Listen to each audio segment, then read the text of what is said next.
Hey, we're here, Idiot's Lantern at Armageddon Expo 2017. We're here with the Viva La Dirt guys. Do you want to guys try to explain what your channel is to the listeners?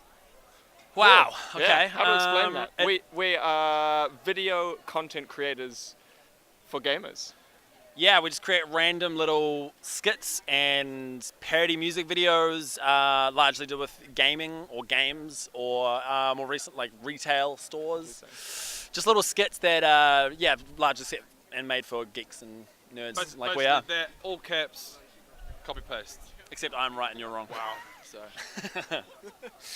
So how did you guys come about starting it? Was it just an idea over coffees or something? It's basically all me. Basically, I'm just because I'm the CEO, I'm the complete owner and controller of Viva La Dirt League. Everyone agrees that I am the kind of owner and director of. This is how you think the Viva La Dirt League. So basically, I decided. I come up with every idea, I script everything, and basically that's how it all happens. Is that what you guys understand? It's not my recollection. No, not at all. Huh. What? Okay. What? Oh no, now I remember. Yeah. Okay, right. What was the question again? That's all right. While you were coming through all of your ideas, since they're all yours, we'll just ask this directly towards you. We'll just one-on-one today. You guys running your channel now for a long time. How do you just keep coming up with these ideas? Obviously, PUBG is the new ideas generation thing. To be honest, by playing games, like all the PUBG ideas are coming just like we're playing, and they were like, that'd be a funny skit. That'd be a funny skit. And then you kind of go, hang on, when you really go, write it down. Because there've been times where you go, that'd be a funny skit, and then you kind of finish the game or finish the night. And you go, what was that skit? What's that idea? Shit! It's gone. No. Yeah, it's what I love largely about this channel is that it just really is. It legitimizes us playing video games now and in the past. For years, like if I accumulated that all the time I played video games for, it would literally be years. Finally justified it. There's R2D2 just cruising around. That's awesome. Just crazy. Yeah, so it really legitimizes us playing video games, and it doesn't feel like it never felt like a waste of time, but it just. Now it's definitely not a waste. Yeah, now it's definitely not a waste of time. So you guys do a bunch of different series, different narratives and everything. Is there one that you guys particularly prefer as like, this is the one that I love going and do? Well, we're all dressed in Epic NPC Man costumes. Yeah. I generally love Epic NPC Man. The PUBG ones are really fun to make now. Yeah. Because PUBG is so topical at the moment. That's and part of the reason, and we get to hold guns. Do you know what's really funny though is that board has always been our bread and butter for the whole time, but there are so many people that actually go, their favourite. That's their favourite. Yeah. Favorite. And like the thing is, like all three of those are just really fun to do. Like we get to set, and we kind of a lot of the time really don't know exactly what we're going to make. Especially for board. Yeah, especially for board. Turn up and be like, some days we'd rock up to board and we'd have no scripts or anything at all, or no ideas. PUBG and Epic NPC Man require a little bit more planning. Yeah. But they're all just fun, relaxed shits. Yeah. Yeah. So with Epic NPC Man, is it just game ideas still when you're just generating it out, writing scripts, going out? Is there much ad-lib between the lot of you guys? most of it is. Yeah. I mean, we write scripts for Epic NPC Man, but then they change a lot on the day. Yeah. Like the script's basically like person arrives, something in this vein kind of gets said, and then it basically ends kind of like that, and then we just improvise it. Yeah. Most of the time. The scripts are like this long. Like, they're very, very short. And then sometimes like we'll start acting it out and go, actually, that's not funny. Yeah. Maybe it would be more funny if we did it this way. Yeah. Okay, let's do that. So with YouTube at the moment, a little tumultuous, but I'm also seeing, like the way I discovered you guys personally was through Facebook. Video, text on top, text on bottom, jammed on Facebook. Is this a medium that you guys prefer, or are you still... It's kind of a necessary evil. Yeah, it's interesting. Like, we just treat the YouTube and Facebook as just a bit of an ecosystem. So, Facebook, the way people watch videos on Facebook is they need the subtitles, they need the meme text, they need to be force-fed the joke. We feel dirty every time we upload a meme to Facebook. It feels like a cheat. Yeah. But people connect with it. And Game logic be like. Yeah. They're the most generic meme captions. I mean, girls be like. Yeah. Like. But that's what works on Facebook. If people know the punchline of the joke before they start, which always is the punchline, it has to be. Yeah. They seem to commit to it a lot more and share it a lot easier. Yeah. And then YouTube is kind of the more pure, just like viewing experience of just the video. Yeah. So if you're giving advice to people who are starting up, is obviously know their ecosystem, know where they're posting and how to reach the audience? To be honest, if they're just starting up, the advice is just start doing it. Yeah. Just do it. For me, it's like what we found a real niche, and we just targeted that niche really directly with StarCraft, and it kind of grew from there. But the most important thing, like Adam says, is just make stuff and keep making stuff and stick to a schedule and don't lull out for a few months and then come back. You need to be consistent. Yeah. Yeah. If people aren't watching your stuff, don't get too down in the dumps about it. Just keep at it. It does take a while. It just does, and you have to put up with that. For years, I think Rowan and myself would kind of look at each other and be like, why are we making this? And because we weren't getting views to start with. But it becomes clear as you get bigger that you're kind of creating an archive for people to, when they come to your channel to look at all your stuff, they see that you've made so many things, and they rediscover them. Yeah.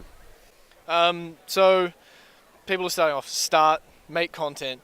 Is there any way for people to like network? Did you guys ever do any of that, or were you always just off on your own a little bit?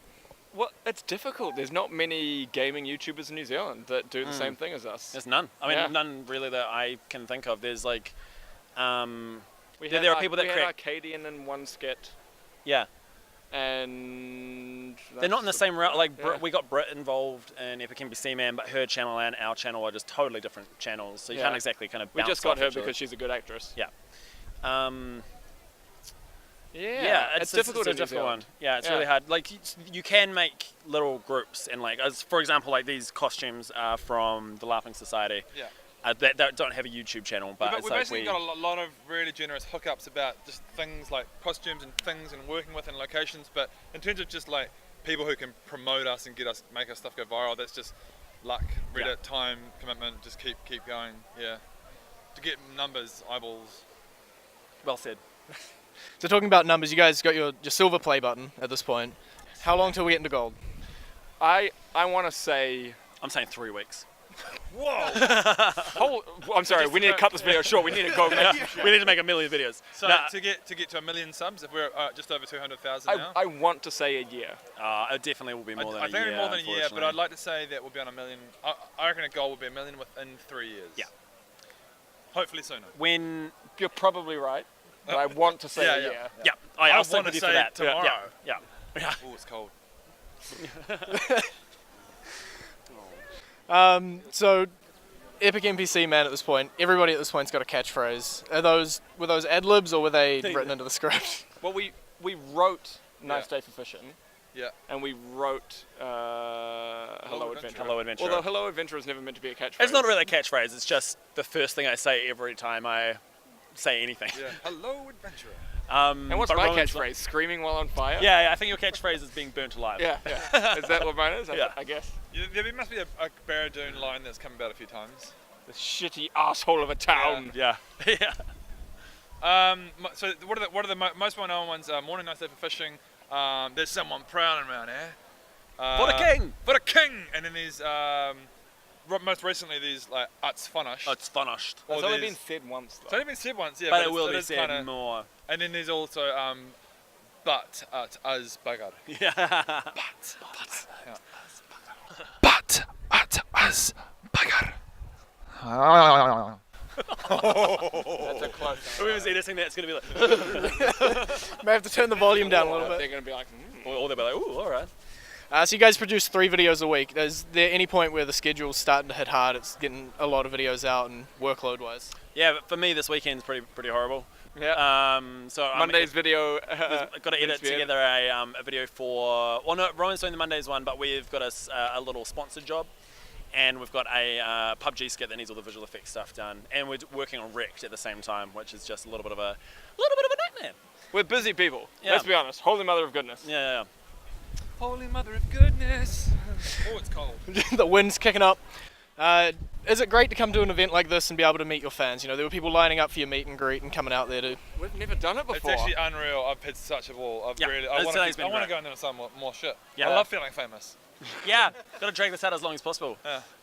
This is the first kind of convention that we've ever done, so it is a big It's super eye cool. opener, and it's just super cool. And because as soon as we leave this place, we're back to We're nobodies again. No, we're not nobodies, Adam. No, we're still lovely human beings, but we're lovely human beings without a following. Yeah. You go into the supermarket and nobody knows you. Yeah. So you haven't been approached anywhere, been recognised on the street? Happens now and then. Oh, now Yeah. and then, And Probably once every 2 or 3 weeks we'll have funny- someone come up to us. The funny thing is with like New Zealanders, and I'm one of them. If you see a famous person or you see somebody that you think you know, you're really shy about it, and you kind of linger back and you go, oh, You is it- don't is it go up them? and Is it approach them? them. And then they see you being weird. I'm getting cold. Brian, shut up. And then they see you being weird, and then they Getting cold. Shut up, Alan. I don't care anymore about what you've got to say. Drag it out, drag it out. Cold, drag it out. Keep going. Longest answer in the world. Yeah, longest answer in the world. I can't remember. Yeah. Now what he's saying is you kind of get to be a nobody something. Like you can be like famous here, and then we can go and just like no one, you can have coffee, no one knows who you are. So I feel rude. I rude now. I apologise. Hey man, no, that's fine. I apologise. That's fine. We'll wrap it up. Last question. With all the wind and a little bit of rain at the moment, is it a nice day? Morning. Nice day for fishing, ain't it? It's afternoon. It's not a nice day for fishing. Shut up, Alan. Okay. You're pissing me off. No, you're pissing me off, Alan. Alright guys. Thank you, man. Appreciate it. Thanks, man. Thanks. Thank you, dude. I'll let you get inside. Yeah, thanks, man.